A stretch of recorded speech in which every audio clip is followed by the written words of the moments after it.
Hey everyone, and welcome back to the English Learning Podcast. I'm your host, Jason. And I'm Julia, your co-host. Thanks so much for tuning in today. If you're someone who's trying to improve your English fluency, this episode is definitely for you. Absolutely. Today we're diving into a super important topic. Common mistakes that kill your fluency. You might be learning English for months, maybe even years, but still feel stuck, like you're not speaking smoothly or confidently. And often, it's because of small mistakes that we repeat without even realizing it. That's right, Jason. These aren't grammar mistakes or spelling errors. We're talking about the habits, fears, and wrong learning strategies that silently stop your progress. And the good news is, once you know them, you can avoid them and grow faster. In today's episode, we'll go through the top 5 fluency-killing mistakes. We'll do a fun role play to show how they happen in real life. And we'll also give you a 7-day challenge to help you fix them. So grab your notebook, stay with us until the end, and let's make sure these common mistakes never hold you back again. Let's get started with the first big mistake, one that almost every learner makes in the beginning.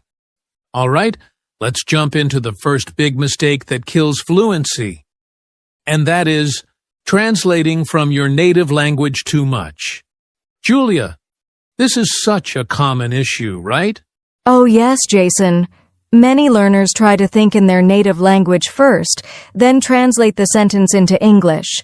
It sounds logical, but it actually slows you down and makes your English sound unnatural. Exactly.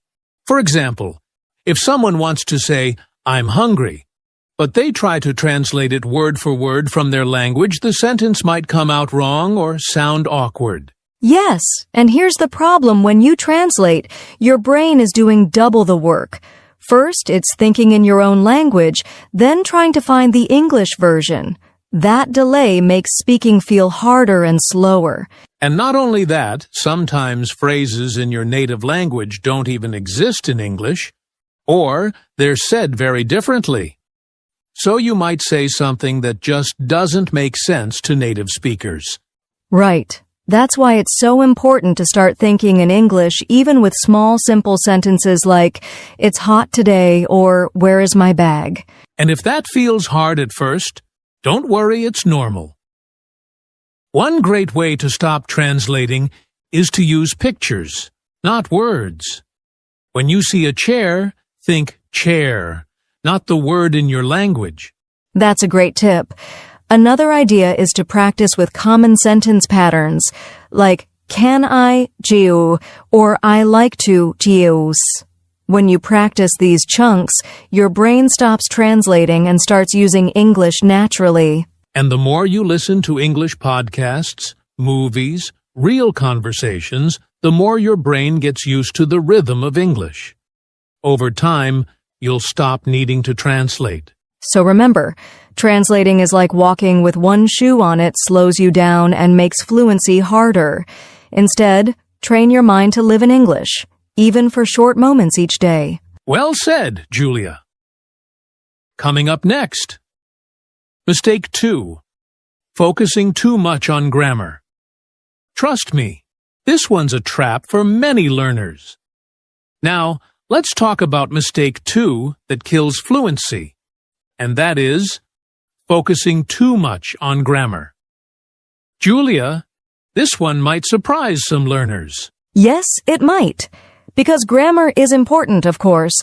But the mistake is when learners focus only on grammar, like memorizing rules and doing grammar exercises all day, and they forget to actually use English to communicate. Right. I've seen learners who know all the tenses, all the rules, and still can't have a simple conversation. Why? Because grammar doesn't build confidence, or fluency practice does. Exactly. Speaking fluently means being able to respond quickly and naturally. And that only happens when you practice speaking, listening, and thinking in English. You don't need to speak perfectly, you just need to speak. Yes. Think about how children learn. They don't learn grammar first. They listen, They repeat, they make mistakes, and that's how they become fluent. We need to do the same. And here's something important. Many fluent English speakers make small grammar mistakes, and that's okay. Native speakers do it too. What matters more is communication, not perfection. So if you find yourself spending hours on grammar worksheets, but avoiding speaking or listening, it's time to change your routine. Use grammar as a support, not your main focus. Totally agree. A good rule is spend 20% on grammar and 80% on using English, like watching shows, having conversations, or listening to podcasts like this one. So remember, friends, don't let grammar fears stop your progress. You don't need to be perfect to be fluent. You just need to keep using English, even if it's not 100% correct. Up next, mistake 3. Not practicing speaking regularly. And trust me, this one is a big block for many learners. All right, we're now on mistake 3, and this one is a real fluency killer. Not practicing speaking regularly. Julia, how many learners do we know who say they want to speak better, but they never actually speak? So true, Jason. A lot of learners read books, watch videos, and study vocabulary, but when it's time to speak, they freeze. Why? Because they don't practice speaking enough, and their mouth isn't trained to form English sentences. Exactly. Speaking is like a muscle. If you don't use it, you lose it. You can't just read or listen and expect to magically become fluent. You need to open your mouth and speak often. And here's the thing. You don't need a teacher or a native speaker to start.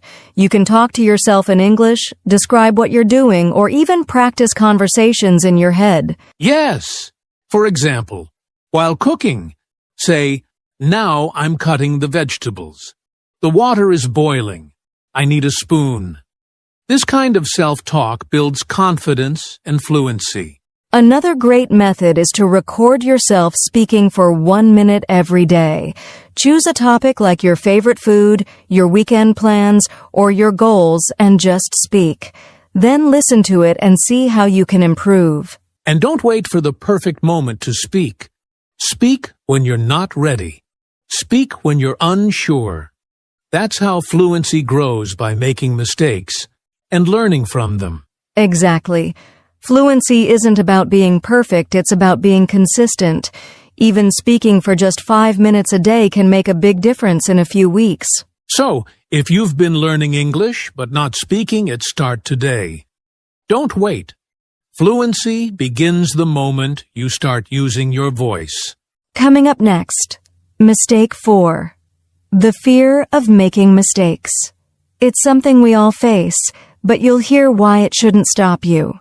We're now at mistake 4, and this one is very personal for many learners, the fear of making mistakes. Yes, Jason. So many people feel shy, nervous, or even embarrassed when they try to speak English. They worry about sounding wrong, using the wrong words, or being laughed at. But here's the truth.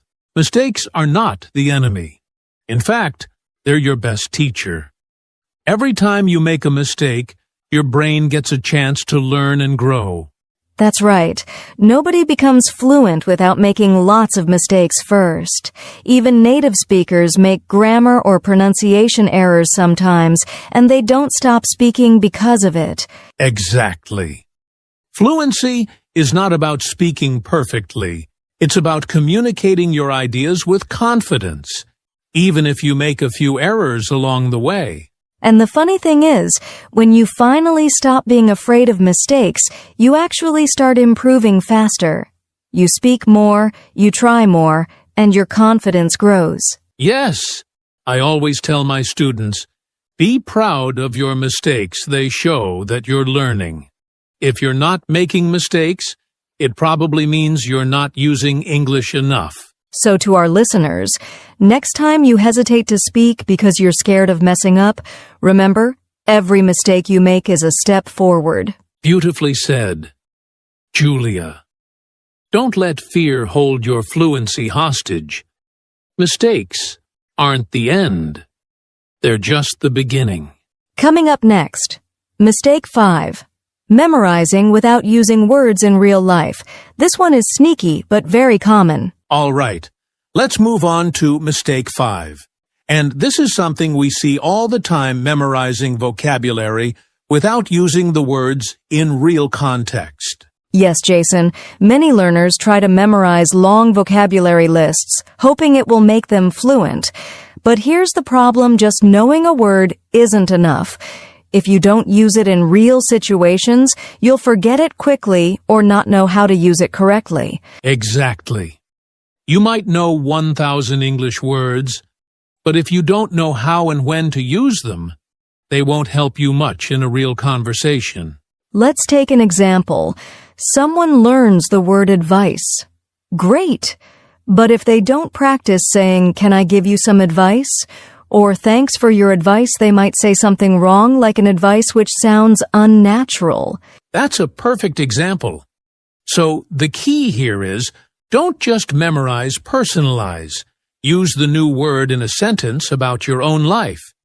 If you learn delicious, say, "This soup is delicious." That's how the brain remembers.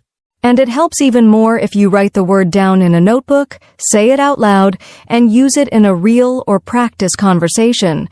That's active learning, and it's what leads to real fluency. So, if you've been memorizing random word lists, try switching to phrases and real-life examples. Focus on the most common words and practice them again and again in context. Remember, fluency doesn't come from knowing the most words, it comes from knowing how to use the right words at the right time. Beautifully said, Julia. Up next, we'll show you all 5 mistakes in action through a fun and realistic role play. Don't miss it. Hey Amir, long time no see. How have you been? Yes. I am, feeling good. Yesterday I go, to market. I buy many vegetables for cooking. Oh, okay. So, you went to the market and bought vegetables? Yes, go Ed, no, went. Sorry, my grammar bad. No worries, you're doing fine. What did you cook? I cooked chicken with, spicy water like my mother always do in my country. Oh, maybe you mean chicken curry? Yes, chicken curry. I don't know the English word. In my language, we call it murga masala. Ah, I see. Sounds delicious. So do you often cook? Sometimes I cooking, sometimes no. I like cooking, but I speak English no good. I feel shy. I afraid mistake come.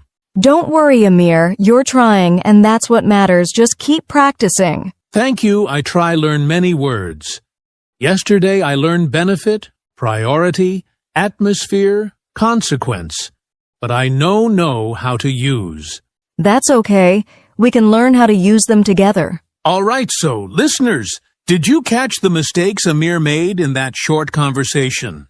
Yes, he was translating directly from his native language, focusing too much on grammar, not confident in speaking, scared of making mistakes, and memorizing words without using them in context. Exactly. And while it's totally normal to start this way, the goal is to recognize these habits and slowly change them so you can speak more naturally and fluently. Coming up next, we'll break down exactly what went wrong in that role play and how you can avoid making the same mistakes. All right, let's take a moment to break down what just happened in that role play with Amir. There were quite a few fluency-killing mistakes, and we want to highlight them so our listeners can learn from them. Yes, let's start with the first mistake, translating from the native language. Amir said things like spicy water instead of curry. That happened because he was trying to translate a concept from his language, and it didn't quite work in English. Exactly. It's better to learn common English phrases and concepts directly, so you're not guessing or translating when you speak. The second mistake was focusing too much on grammar. Amir kept apologizing for making grammar mistakes instead of just continuing the conversation.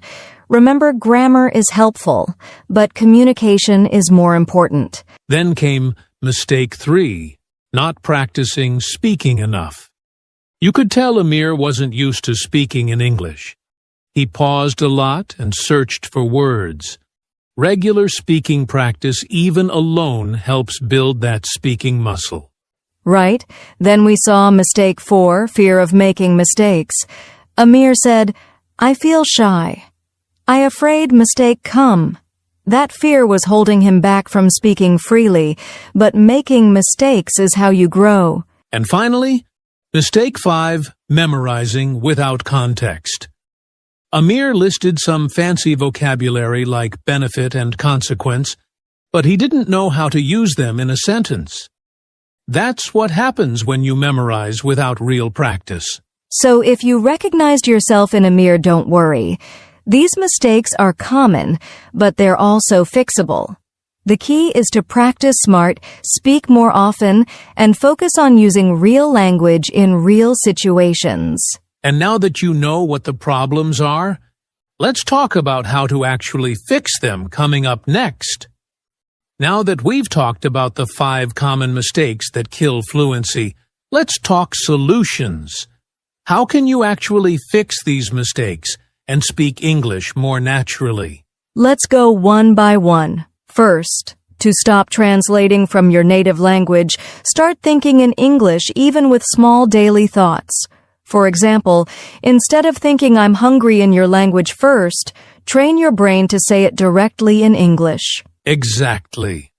And for those who focus too much on grammar, try shifting your routine. Spend more time on listening and speaking practice, and only 20% of your time on grammar rules. Mistake 3. Not speaking enough can be fixed by creating a simple daily habit. Talk to yourself, record a 1-minute voice diary, or practice with a friend. Even 5 minutes a day helps. Yes. For fear of making mistakes, remind yourself, mistakes mean progress. Every time you mess up, you're learning. The more relaxed you become about mistakes, the faster you'll grow. And finally, if you've been memorizing without context, change your method. Learn words through phrases, stories, or real situations. If you learn the word challenge, use it in a sentence like, "Learning English is a fun challenge for me." Remember, fluency is not about perfection. It's about practice, confidence, and communication. When you apply these small changes daily, you'll start seeing big results. Coming up next, a special challenge just for you, our listeners, to help you put all of this into action starting today. All right, listeners, it's time for a challenge. We want you to take on our 7-day fluency mistake detox plan to help you break these common mistakes and boost your English fluency. Here's the simple plan. For the next 7 days, spend at least 5 to 10 minutes daily practicing these steps. Think in English. Try to catch yourself translating and stop. Practice thinking directly in English.